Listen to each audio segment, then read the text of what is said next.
Shalom and welcome to Jerusalem Studio.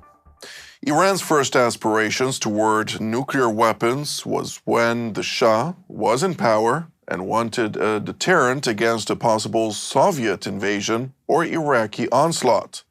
The Ayatollahs who succeeded him in 1979 have expanded on this ambition and focused on Israel as their nuclear project's target. Supreme Leader Ayatollah Khamenei, in power for almost 40 years now, has used his nuclear card as a regime insurance policy. However, with his apparent military defeat by Israel looming in the current war, he may have to sacrifice his weapon in order to save his own. Can we expect this regime to survive the painful loss and humiliation so visible to the bitter and suffering population which it has been repressing for so long? Joining us to dissect this matter from elsewhere in Jerusalem is Dr. Dan Diker, who is the president of the Jerusalem Center for Security and Foreign Affairs. It's great to see you, Dan. Thank you, John. Also joining us is Ms. Zineb Riboua, who is a research fellow and the manager of the Center for Peace and Security in the Middle East at Hudson Institute. It's great to see you, Zineb. Thank you. Thank you for having me. And last but not least, Mr. Amir Oren, our TV7 editor-at-large. And Mr. Oren, as we dissect the viability of the Ayatollah regime to survive the current state and beyond that, of course, we need to take into account in the event that there is a rocket salvo or a ballistic missile salvo, rather, our guests will have to leave and go into the bomb shelters. So keep that in mind. But nonetheless, Mr. Oren, set a stage for us. As we all know, dictators rule through fear and repression and a thin veneer of invincibility. Now, once that is shattered, the population may rise against them. The Iranian population, almost 100 million of them, obviously almost the entire population, except for those who are benefiting from the regime, they are all bitter, dissatisfied, and they have left Tehran and other cities in droves when the Israeli Air Force came looking for regime targets. But they have not risen up against the regime yet.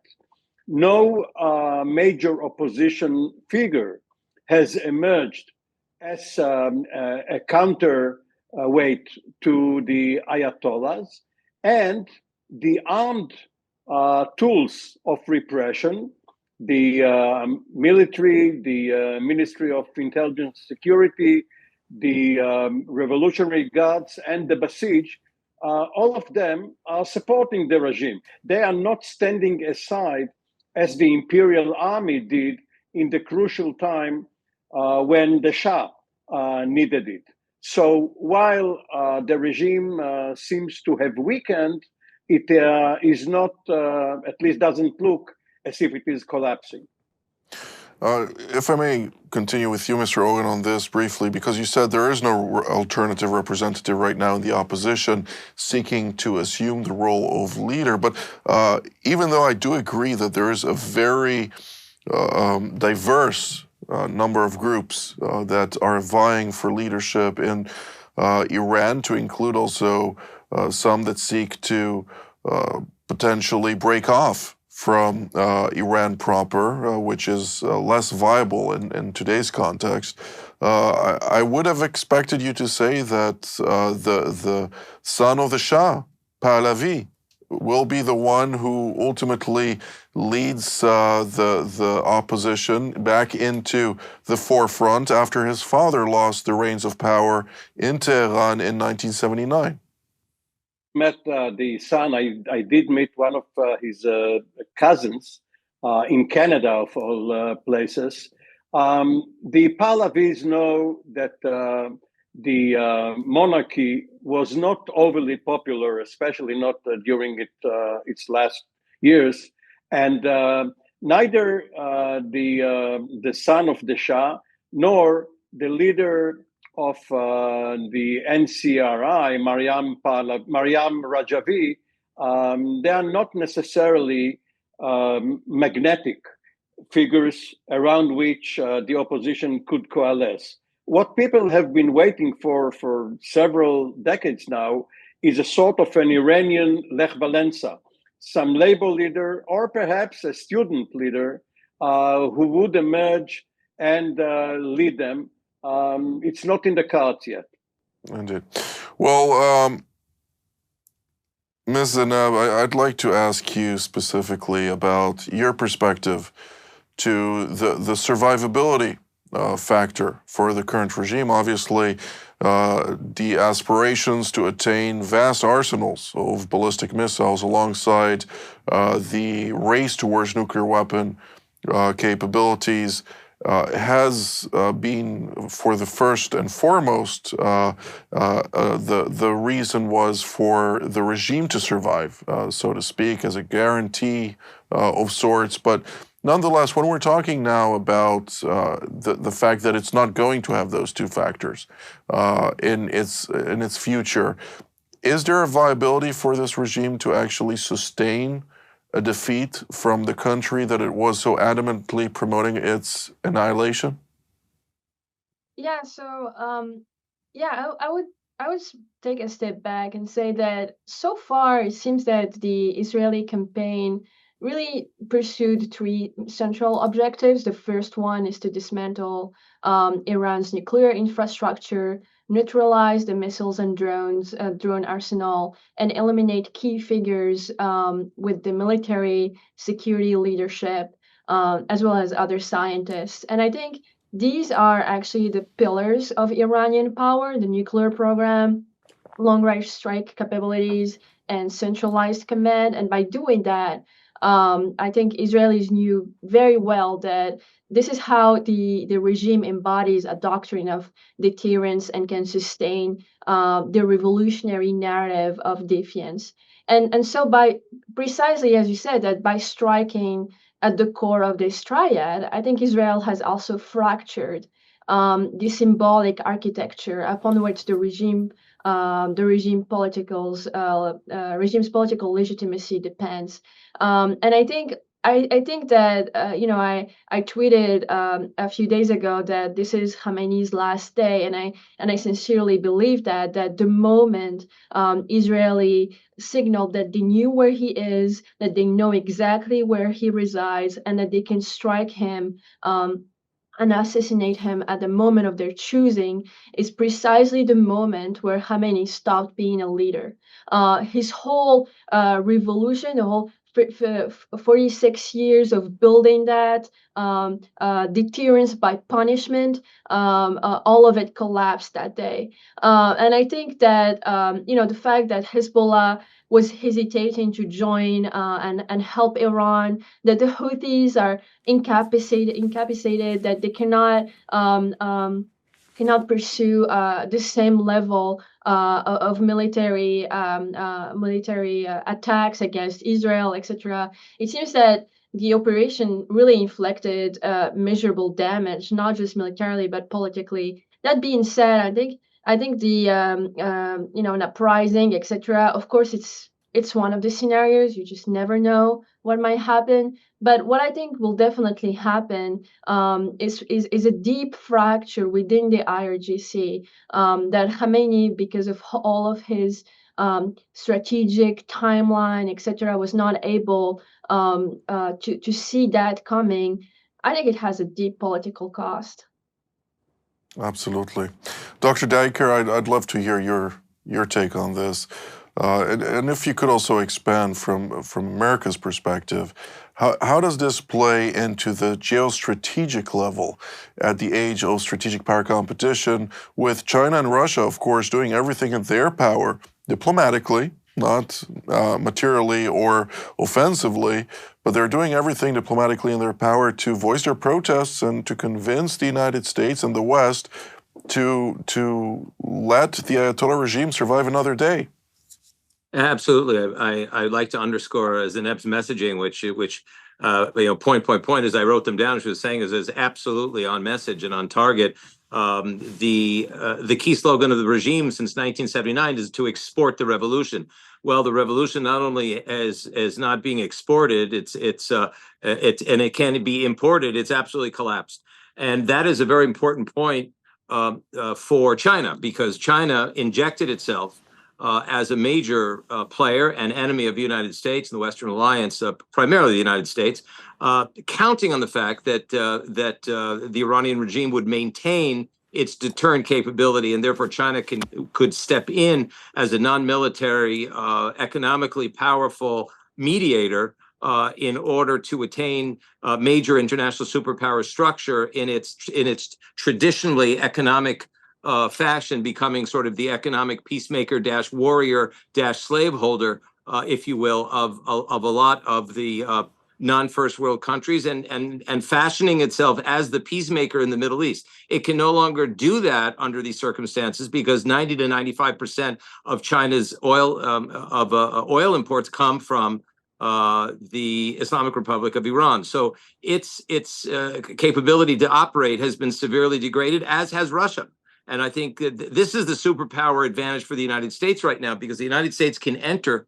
My assessment is that the United States it has entered and will enter even more offensively at a relatively low cost, high value way, in order to score points and improve its position against this network in which the Iranian regime was and now really is the weakest link in the Iran-China Russia triad. Just a correction, and I'm not sure I heard you correct on that, but it's true. Iran does export 95% of its oil exports to China, but that is only 6% of China's overall oil intake, if I'm not mistaken. So, of course, there is a calculus within that broader spectrum where the Chinese also have a lot more income or a lot more energy flowing into the necessity of China to sustain its economy from Saudi Arabia, from the UAE, from other countries in the vicinity. And therefore, to what degree do you see that impact? Also, China's calculus in reining Iran back when it comes to attacks against the GCC countries in the region, which Iran, right before the attacks that Israel launched against it, was actually quite vocal about saying, if you attack us, we'll attack them. Well, absolutely. In fact, I just got off the phone just minutes ago, before the last incoming missile attack warnings here in Jerusalem, with a leading Bahraini analyst who made the same point you're making right now, which is to say that what has happened here, just to zoom out for a second, is that Israel has done the defensive bidding of the entire Gulf for the last 46 years, and they are celebrating a new morning in Middle East geopolitics and defense posture. Now, having said that, the Chinese are going to have to completely reevaluate their position, and knowing the Chinese as strategically flexible as they are, they will become much friendlier and pivot towards the Gulf in a way that they began to do negotiating between Saudi Arabia and Iran in 2023.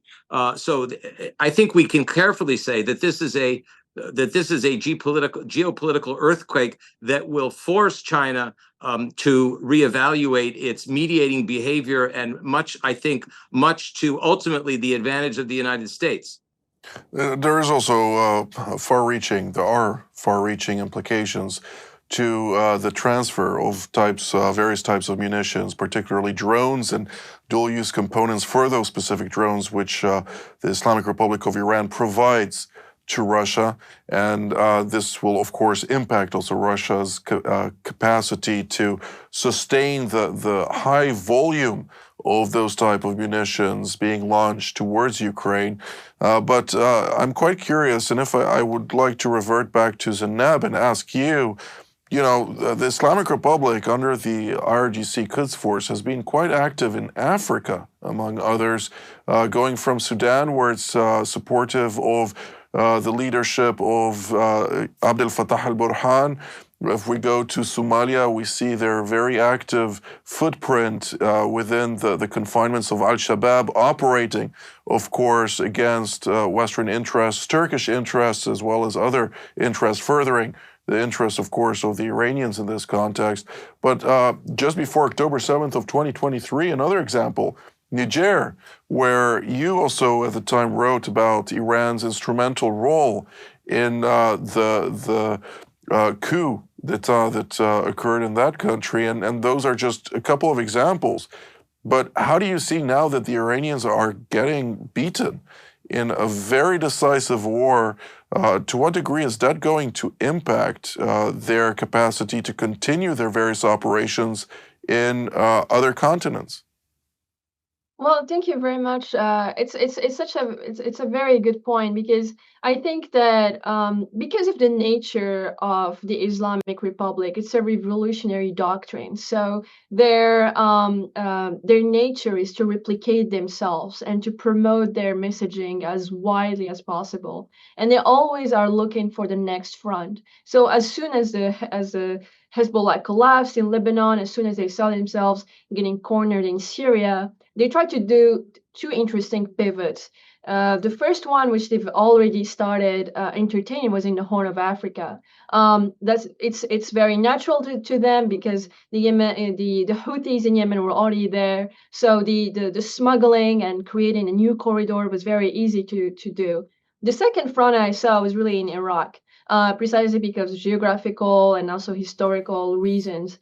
But it seems that increasingly, and this is where, as Dan, he referred to Russia and China, the Russians have been instrumental in helping Iran expand itself in Africa, especially in the Sahel, in places like Niger, Burkina Faso, Mali, etc. All these coups were enablers and have helped Iran get state deals. For example, with Niger, they got a uranium deal. So when people tell you, yeah, they're not looking into a nuclear program, then why would they get that type of deal from Niger? And so I think that Iran will always look at new fronts. The other thing that I would like to mention, a last point, is that a lot of the proxies that Iran has been able to sustain and grow sometimes can be autonomous. This happened, for example, in Nigeria, where they can operate by themselves and duplicate and replicate some of the old playbooks. And this is, I think, where, of course, the revolutionary doctrine of the Islamic Republic is really a danger beyond the Middle East. Thank you, Zainab. Mr. Owen, the National Security Advisor of Russia, namely Sergei Shoigu, traveled to North Korea to meet with his North Korean counterpart, during the course of which they discussed the Iran-Israel war at length. What we understand from the various discussions that the Iranians have held, also with their Iranian counterparts, Sergei Lavrov, the foreign minister, discussed at length also the latest developments with his Iranian counterpart, Abbas Araghchi, and Putin himself spoke with President Donald Trump, seeking to somehow get Moscow involved in the discussions to de-escalate and such. Naturally, the implications of Iran losing, quite frankly, under the Ayatollah regime specifically, are going to have far-reaching consequences for this axis, something that we heard now also from our distinguished guests today. What can you tell us about the challenges that we should take into consideration within the broader spectrum of this event? Well, a week ago today, we couldn't have imagined that what started to happen on the morning, at least Israel and Iran time, the morning of Friday the 13th, the night of Thursday the 12th, will take place and will unfold in such a way. So let me throw in another scenario or two, which may or may not take place later. This is Hollywood meets the Holy Land. The Iranians may be asking the North Koreans to supply them with nuclear warheads, just to show that they can acquire the nukes in spite of the war. And perhaps the Russians went to Pyongyang to tell the North Koreans not to do it, because the Russians have no interest in such proliferation. Another scenario, what we have seen up to now in the Israeli campaign, except for the Mossad teams, was only from the air. What happens if a commando unit drops into Tehran? Mr. Oren, I don't want to go into operational possibilities. No, it's not operation. It's just my imagination. I know, and your imagination sometimes likens to reality very often, and therefore I'd like to stay clear from those type of scenarios. We are drawing near to the end of the program, and I'd like to ask you one more point, and that is, how do the Gulf countries look at this situation, particularly also vis-a-vis Israel? And then we'll hear also both Ms. Boa and Dr. Diker to their opinion on this. So one important aspect of this war is that regardless of what one sees on television, it is a limited war. It has been limited to blows exchanged between the Israeli Air Force, the Iranian Missile Corps, and no ground troops have been involved. And the targets chosen have been quite selective, with some effort of symmetry. The Iranians have been very careful not to hit American targets in the Gulf or elsewhere, or Gulf country targets. So as long as that goes on, everyone else could stay outside of the conflict. Indeed. Well, of course, Shah, the directives of Iran, did hit the American consulate and a couple of installations there in northern Iraq, in the Kurdistan Regional Government, as we define it, or council. But I'd like to divert my next question to Dr. Diker. Does the current campaign provide Israel a certain image in the Gulf countries that allows it to somehow bolster its value in relation to what they have sought within context, of course, of the Abraham Accords? It's an excellent question. Thank you for raising this issue. The Gulf states, beginning with Saudi Arabia, Bahrain, the UAE, and by extension the larger Arab world, is watching Israel with basically implement the most consequential shock and awe military program in the history of the modern Middle East. And this really began in September 2024 with Israel's elimination of Secretary General Nasser Nasrallah of the Hezbollah, and the Hezbollah command, and the Sinwar of the Hamas, and then, of course, hitting back at the Iranian regime twice, stripping it of its airspace defenses, and now this major 96-hour campaign has created the possibility not only for Israel to reassert itself as the strong horse in the Middle East, which is, of course, an Arab-Muslim historical concept, but it gives Israel the possibility, and this is the main point, of reputational repair with the Gulf. The Gulf states have been fighting, or have been being attacked and wishing and working for the disruption of the Iranian regime's race for regional hegemony under a nuclear umbrella. Israel has, in 96 hours, done what no country in the Middle East, nor the West, has been able to do in 46 years. And it has earned Israel a very consequential number of points with its Arab neighbors, as well as the entire Middle East. The Gulf states now are in a position, together with Israel, to embrace one another. If Israel takes the opportunity now to appeal, to embrace the Gulf states, and particularly the people of the Gulf states, which is to say, we understand that your soldiers, your people have been attacked by the same Iranian regime and their same murderous radical extremist proxies over the last year. And we're here to say, as an indigenous member of the Arab Muslim Middle East, that we are with you and that we are eliminating this radical extremist terror organization from your midst. So it's the same message that Israel is now beginning to issue to the Iranian people. It needs to issue to the people of the Gulf states, and by extension, the people of the larger Middle East. It's an extraordinary opportunity for Israel to repair its reputation that was so seriously damaged by the propaganda from the Gaza war. Thank you, Dr. Diker. We don't have very much time, and Ms. Ribois, I'd like to hear your take on this as well. Will the conclusion of this conflict, really in 45 seconds that we have left, will it help the Trump administration broaden the Abraham Accords? Are you optimistic about that? I would say yes, absolutely. And I think it's precisely because people forget that a strong, highly performative Israel is what makes Israel attractive in the region.